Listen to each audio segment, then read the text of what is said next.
राम राम दोस्तों। कैसे हो आप लोग? दोस्तों, आप सभी चाहते हो कि आपका जो प्रोडक्ट है ये आप भारत के साथ साथ दूसरी कंट्री में भी एक्सपोर्ट करें।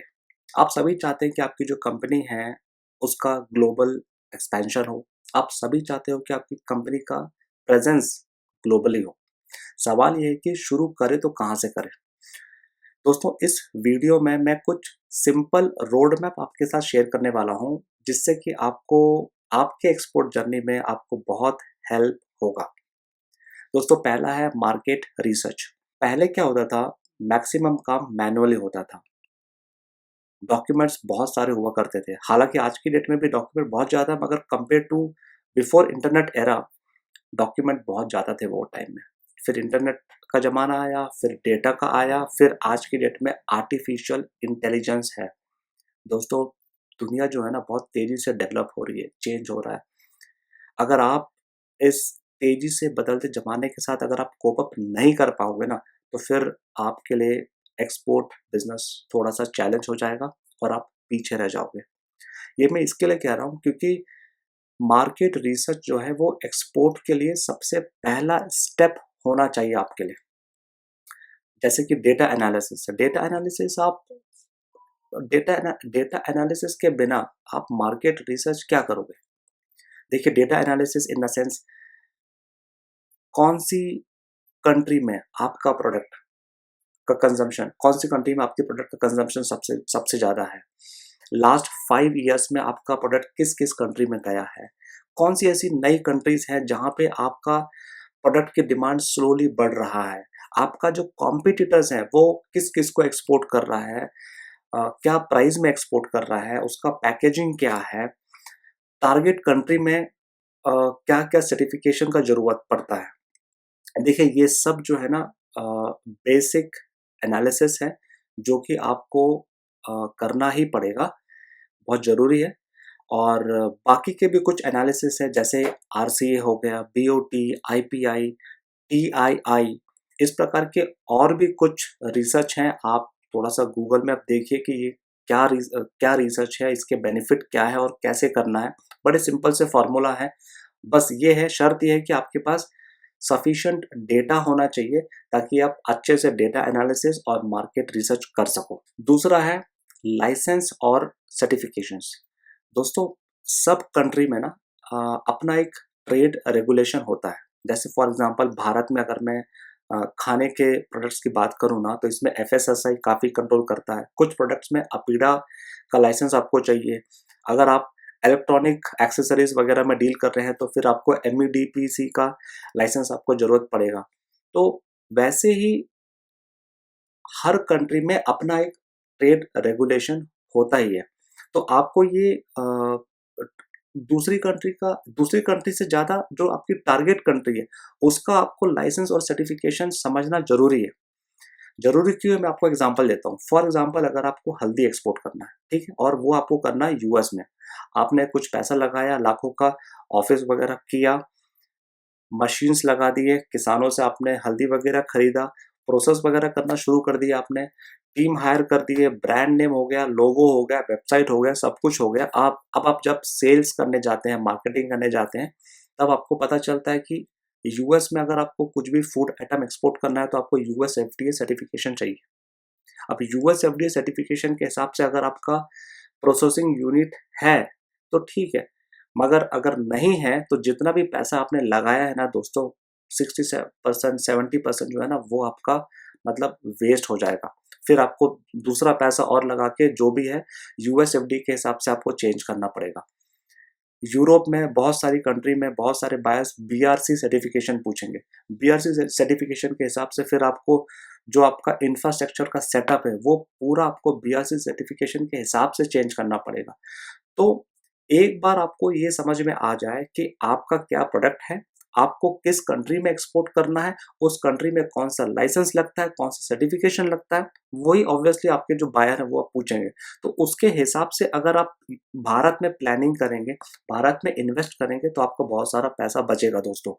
दोस्तों, मैं ना बहुत सारी ऐसी कंपनी को जानता हूँ, जिन्होंने पहले पैसा लगाया, बाद में उनको रियलाइज़ होता है कि ये जो पैसा लगा है इंफ्रास्ट्रक्चर में, वो किसी काम का नहीं है। वो पैसा ऑलमोस्ट पानी पे गया और फिर उनको नया पैसा लगाना पड़ा। तो ये मिस्टेक जो है ना, आप मत करना। तीसरा है ट्रेड रेगुलेशन। दोस्तों, किसी भी एक कंट्री का ज़रूरी नहीं है कि दुनिया की सब कंट्री के साथ उसका बायलैटरल रिलेशनशिप अच्छा हो। किसी के साथ खट्टा-मीठा होगा, किसी के साथ बहुत कड़वा होगा, किसी के साथ बहुत अच्छा होगा। जैसे अगर आप भारत का एग्ज़ाम्पल ले लो, सबको पता है भारत और पाकिस्तान का क्या रिलेशन है, बहुत कड़वा है।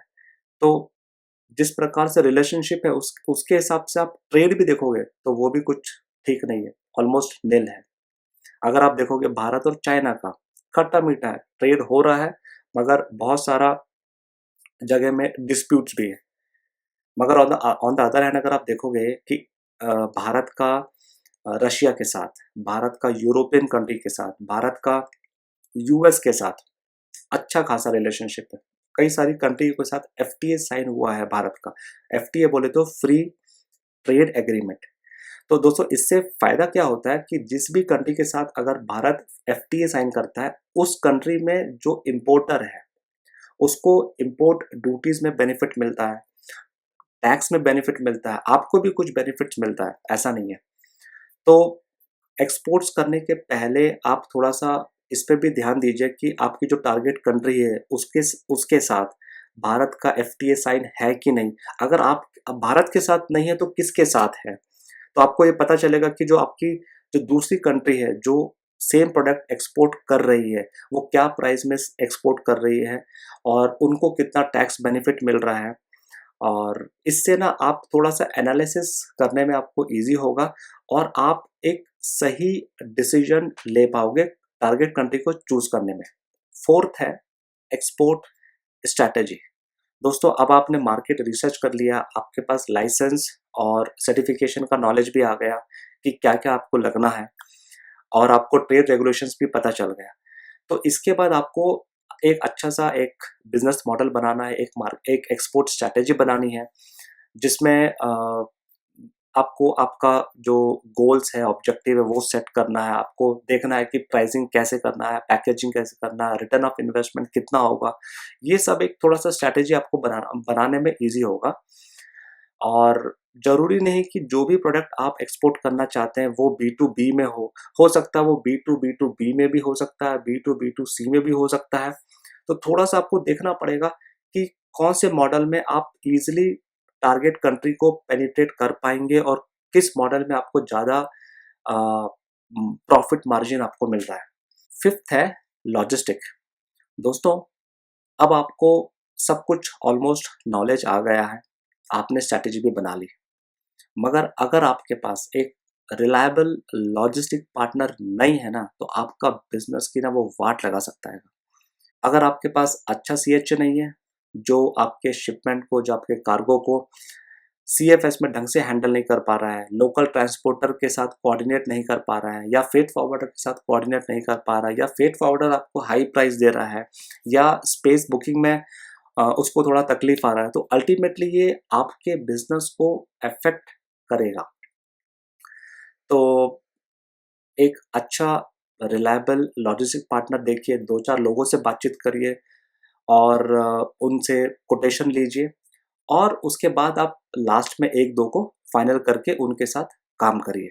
दोस्तों, आपको मैं बता दूँ, कम से कम आप 20 से 30% अ, लॉजिस्टिक कॉस्ट, ओवरऑल शिपमेंट की कॉस्ट की मैं बात नहीं कर रहा हूँ। लॉजिस्टिक कॉस्ट में ओवरऑल आप 20 से 30% प्राइस आप कम करवा सकते हो अगर आपके पास ढंग के रिलायबल लॉजिस्टिक पार्टनर है तो। सिक्स्थ है गवर्नमेंट स्कीम। दोस्तों, भारत जो है ना, पहले से एक्सपोर्टर को प्रमोट करते हुए आया है। अभी भी बहुत सारा एक्सपोर्ट बेनिफिट दे रहा है एक्सपोर्टर को। फॉर एग्जांपल एमईआईएस हो गया, रोड टैप हो गया, एससीआईएस हो गया, और भी कई सारे स्कीम्स हैं। ये सब जो स्कीम है ना, अगर आपको पता है कि आपका प्रोडक्ट में क्या स्कीम है, कितना परसेंटेज है, तो मैं आपको बता दूं 1 से 2% तो आप प्रॉफिट मार्जिन यहाँ से भी कमा सकते हो। तो आप गवर्नमेंट स्कीम भी देख लेना और कैसे उसको क्लेम करना, ये सब थोड़ा-सा आप एक बार देख लो। अगर आपको इसमें कुछ तकलीफ है या कुछ इन्फॉर्मेशन चाहिए, तो आप नीचे कमेंट में बताना। और या तो मैं अगली वीडियो में उसको कवर कर दूंगा, या तो आप मुझे व्हाट्सअप कर दीजिए, तो जैसा मुझे टाइम मिलेगा तो मैं आपको रिप्लाई कर दूंगा। दोस्तों, सेवेंथ है स्ट्रॉन्ग इंटरनेशनल ट्रेड रिलेशनशिप। दोस्तों, अब आपके पास लॉजिस्टिक पार्टनर है, अब आपने अच्छा खासा डेटा एनालिसिस कर लिया, मार्केट रिसर्च कर लिया, आपको सब पता है कि कौन सा लाइसेंस लगने वाला, क्या सर्टिफिकेशन लगने वाला, आपको सब पता है। ठीक है। अब आप सोचेंगे कि चलो अब मैं सेल्स सेल्स करना शुरू करता हूँ, मार्केटिंग करना शुरू करता हूँ। तो अगर आप ये समझते हैं कि आप भारत टाइम के हिसाब से 9 टू 5 ऑफिस में बैठ के लैपटॉप या कंप्यूटर के सामने आप झंडा गाड़ सकते हैं, आप अपने कस्टमरों को डील क्लोज कर सकते हैं, कुछ हद तक पॉसिबल है, मगर ये ये ये ये मुश्किल है, बहुत ज़्यादा मुश्किल है। पहले वो ज़माना हुआ करता था, आज का जो ट्रेंड है वो बहुत तेज़ी से बदल रहा है। आज की डेट में आपको एक एक ट्रस्ट फैक्टर बिल्ड करना है, एक कनेक्शन बिल्ड करना है, एक रिलेशनशिप बिल्ड करना है कस्टमर के साथ। आपको इंटरनेशनल ट्रेड फेयर अटेंड करना पड़ेगा, आपको सैंपल भेजना पड़ेगा, आपको अ, इस साल में 1 बार, 2 बार, शुरुआत में तो कम से कम कस्टमर से 1-2 बार मिल के आना पड़ेगा, ताकि आपका जो रिलेशनशिप है वो स्ट्रॉन्ग हो जाए, कस्टमर को भी आपके ऊपर थोड़ा-सा भरोसा आ जाए। दोस्तों, business is all about connects connect and consistency. तो इस बात का थोड़ा-सा आप ध्यान रखिए कि अ, किस तरीके से आप अप्रोच कर रहे हो, वो भी एक इम्पोर्टेंट फैक्टर है। एक बार आपका कस्टमर के साथ एक स्ट्रॉन्ग ट्रेड रिलेशनशिप बन जाता है, कस्टमर को आपके ऊपर भी भरोसा आ जाता है, तो फिर 1-2 ट्रायल शिपमेंट आप शुरू करिए, उसके बाद आप देखेंगे कि वो कस्टमर आपको रिपीट ऑर्डर दे रहा है। तो ये हो गए 7 बेसिक और इम्पोर्टेंट स्टेप्स जो इस वीडियो में मैं आपके साथ शेयर करने वाला था। आई होप कि ये जो वीडियो है ये आपको अच्छा लगा होगा और आपको यूज़फुल भी होगा। अगर आपको लगता है कि कुछ आपको डाउट है, या आपको मेरे से कुछ डिस्कशन करना है, या आपको मेरे से कुछ पूछना है, तो आप मेरे को व्हाट्सएप में मैसेज कर सकते हो, या नीचे कमेंट में आप डाल देना अपने सवाल, तो उसको मैं वहीं पे रिप्लाई देने का कोशिश करूँगा। तो दोस्तों, इस वीडियो में फ़िलहाल इतना ही, मिलते हैं अगली वीडियो में, तब तक के लिए राम राम।